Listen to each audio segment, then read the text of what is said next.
when do we get to a point where we have to start questioning Brad Stevens? Are we at that point yet? Okay, so 'Cause we talked about the starting lineups, but we're not. I mean, that's it, right? Like, there's no other complaints when it comes to Brad Stevens, right? I don't think that it's a Brad Stevens problem right now. I think Brad is okay with this because he's a long-term guy. He's always been a long-term guy. Even when they won 16 straight games last year, he was like, "This is not our team. Mm-hmm. I'm actually upset we're winning these many games. People are they're going to think they're better than they actually are." Exactly. Right? He didn't want them to be overconfident. So I think Brad Stevens is sort of sitting there like sort of not really like, he may say something, they may not do it, and he may just, lay off right now. You know what I mean? To see and look at the tape. Did it work? Your way, did it work? I'll give him until Christmas. I'll give Brad Stevens until Christmas. I've been critical of Brad already. I'm surprised you're giving him that long. I've been critical already, but I don't think just because that's almost 2 months away. Well, just because Christmas is coming, man. No, but Sean has a kid now. He's all excited. About Christmas. Yeah, man. No, I already think about the lights. How I'm going to do the out front, man. Got the gonna go big this year. Go big or go home. No, you're gonna be that guy who puts the lights up right after Christmas. Christmas night. No, I mean Thanksgiving. Yeah, I'm not Black Friday shopping. I'm gonna be working out in front of my house, baby. Right after Thanksgiving dinner is done, he's out there with the lights. Yeah, man. I'm thinking about putting like Santa Claus on the chimney. Yeah, I'm gonna get on the roof. Definitely gonna get on the roof. Get some stuff up there. Yeah, I'm not helping. Get some stuff up there. I'll hold the ladder, but I ain't going up there. All right, man. I ain't going up there. I don't trust you to hold my ladder, bro. Wait, aren't you afraid of heights? Yeah, mad afraid of heights. And you're willing to go up there? Get a couple vodkas in me, man. I'll be all right. Yo, Jordan's not even gonna remember this, so just keep that in mind. No, but you set the precedent. In case you break your back. You set the precedent the first Christmas. You know what I mean? Like, if you ball out the first Christmas, then guess what has to happen on the second Christmas? I mean, I'm all about the interior decorating, though. I mean, you want to go to the outside and that's for when Jordan's like 5, 6. That's when you're making memories. No, man. You know what? I got a problem with this neighborhood too, man. Trick or treating was a bust. I don't really decorate the house for Halloween and shit. But next year I'm balling out on Halloween. I didn't have one single fucking trick or treater. Yeah, I know. You were pissed. So Christmas, everyone's gonna know it's fucking Christmas in this neighborhood, man. It'll be like the Chevy Chase. Okay, well then by Christmas we'll see the Celtics against the Philadelphia 76ers. Yep. We'll see Jimmy Butler in the mix. And that's the pinpoint. That's the check mark you're giving for Brad Stevens. Yes, okay. Because I think that he'll figure it out before then. Like, I think that's giving him a little bit of cushion.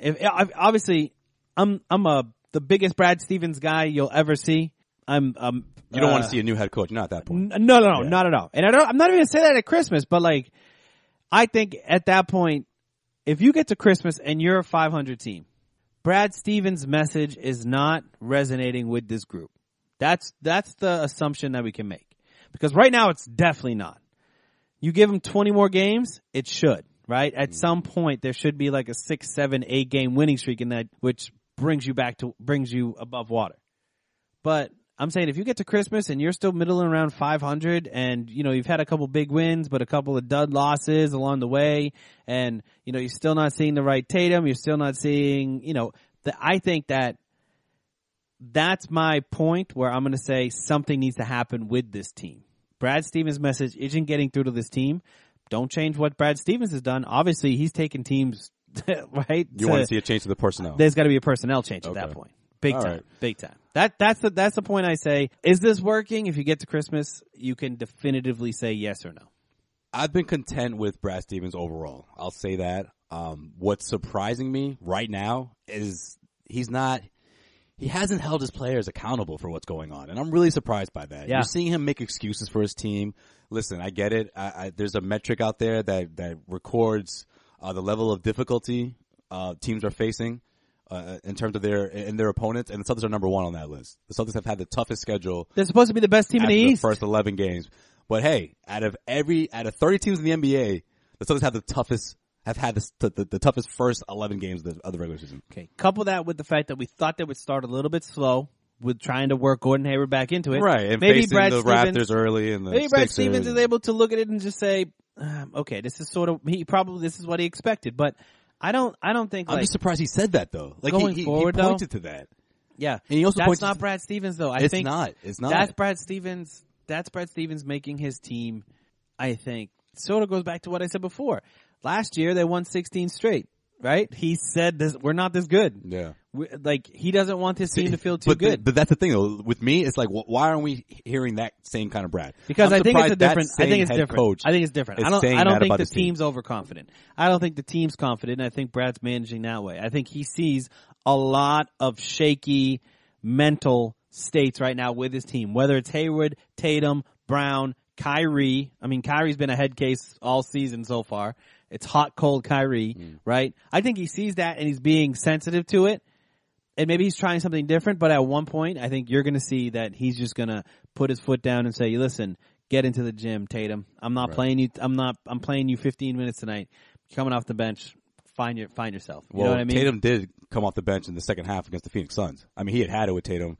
We didn't see Tatum until the fourth quarter of that game. And I think this team used to get out of their slumps on the defensive end. I mean, they have, even against Phoenix, they didn't do anything defensively, really. Maybe they had a couple of steals here and there. Not until the second half, yeah. No, but even on the comeback, I mean, Phoenix just started to go back to where they were. You know what I mean? Like, yeah, they reminded you that they're the Phoenix Suns. But hey, you can't sleep on what Irving did, though. Like, Irving made some huge steals down the stretch, especially the play that turned into a fast break layup for Jaylen Brown. I mean, that doesn't happen without Kyrie Irving stealing the ball from Devin Booker. And they turned to Devin Booker time and time again, and Booker did deliver a few big shots in the overtime.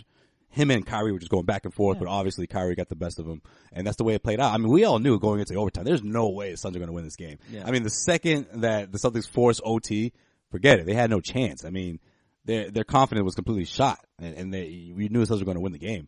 But the Celtics shouldn't have been in that situation to begin with. So I do have to retract something. I put out a tweet watching that Phoenix Suns game where I was, the lowest of the lows, watching that first half. I said Kyrie sucks. Kyrie doesn't suck. All right, Kyrie doesn't suck, but we need more out of Kyrie still. If you're a supporter of the Boston Celtics or you're a Boston Celtics player, you need more from Kyrie. I'm not talking about scoring. You just need more from him. What do you want from him? What else? Leadership. Okay. You need him to be a leader. He's not a leader, man. Whatever he's doing, he's tried two different ways. No, don't bring up Denver now. You get the Celtics fans all riled up. Get the green teamers all pissed off. I still don't get it. They love that. It's passion. It's competitiveness.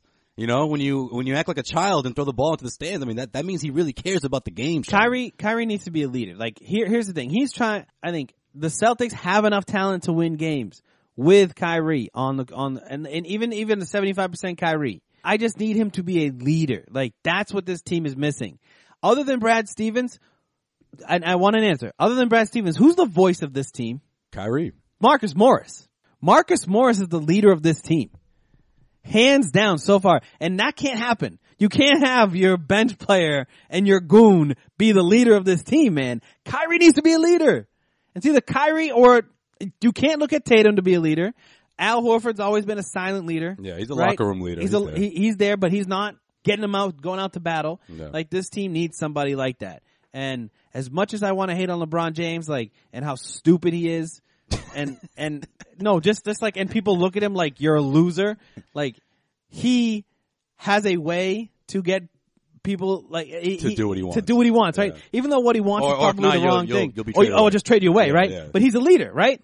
Not a good leader, but he's some type of leader. He's a good leader. He's a type of leader. I don't want to, but I'm just saying, Kobe Bryant, leader. You look at the best teams in the NBA right now. You can go back to the 08 team or that era. Kevin Garnett, Paul Pierce, leaders. Yeah. Saying there's something to say. Held his teammates accountable. Something to be said about holding your teammates accountable and being a leader, and that is not evident on this team right now. And Kyrie, if you want to stay in Boston long term and you want to be a Boston Celtic and the leader of this team, you need to start showing it. And that's what I'm looking for out of Kyrie. Not the fact that, I'm sorry, if the team is playing absolute hot dog shit garbage against the Phoenix Suns, you need to get the team going. That's on Kyrie if he's the leader of this team. To me, it's on Brad Stevens, and that's my other point. Earlier, I talked about, dude, the coach is always going to tell them. I get it, but it's like what you said a year ago. Brad was on his team saying, listen, yeah, we're on this winning streak. We've won 16 games, but I don't like the way we're playing. The Celtics are losing games now, and Brad Stevens is not saying that. You don't hear Brad Stevens say, oh, I don't like the way we're playing. This is ridiculous. We need to play better. We saw that in the preseason when he said that they couldn't have played any worse than they played throughout a preseason game. But here's the thing, though. Where is that same angry Brad? No, but Brad, for these losses throughout this road trip. Brad is probably saying that to the team. He's probably saying things to the team to try to get them motivated. There's that level down, though. There's the player. There's the leader that needs to be there. I mean, look at Doc Rivers. Even go back to the 08 Celtics. Doc Rivers would get in people's faces when they were playing bad, but guess who they really feared? KG, right? They really feared KG and Paul Pierce because there was some level of accountability in the locker room and not just the coach. Motherfucker had Big Baby crying. When LeBron James, when his team wasn't playing, there would be some level of accountability there. Yeah. I remember multiple times where he would get in people's faces and, I mean, even though it looked like he was just blaming somebody. I forget who it was. Who was it on the, Mario Chalmers. Yeah. He used to eat up Mario Chalmers. Eat him up. For no reason. Like Mario Chalmers just passes LeBron the ball, and that's his job, and he's been doing that. And knocks down threes here and there. But for some reason, if they weren't winning, it was we got on somebody. So that's why I just want to see that out of Kyrie. If Kyrie's going to be the leader of this team, and if he wants, not that he cares, or anybody cares, if he wants my buy-in on Kyrie as the leader, or I think a lot of Celtics Nation, because this will turn into W's, Kyrie needs to be a vocal leader on this team, and that's why I'm going to plant the pitchfork in the ground and I'm dying on that hill, man. All right. Because I'm sick. Right. I think I've been very hard on Kyrie. He's starting to score. The wins still aren't there. It's very hard to be critical of Kyrie right now, but I need more.